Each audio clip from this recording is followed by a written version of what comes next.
दंड प्रणाम. मायबाप हो, हा जीव मनुष्य जन्मात आल्यानंतरच यज्ञ दान तप कर्म असे पुण्याचे कर्म करू शकतो.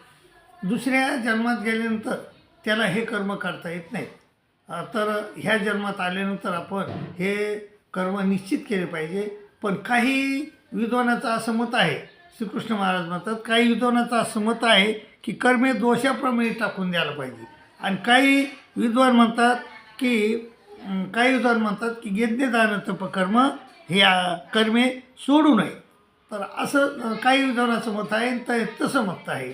म्हणून त्यावर श्रीकृष्ण महाराज म्हणतात 8व्या अध्यायात, अर्जुना त्याजेम दोष ओदित्य के कर्म प्रावरमनीषीन यज्ञदान तपकर्म न त्याज्यमिती चापरे.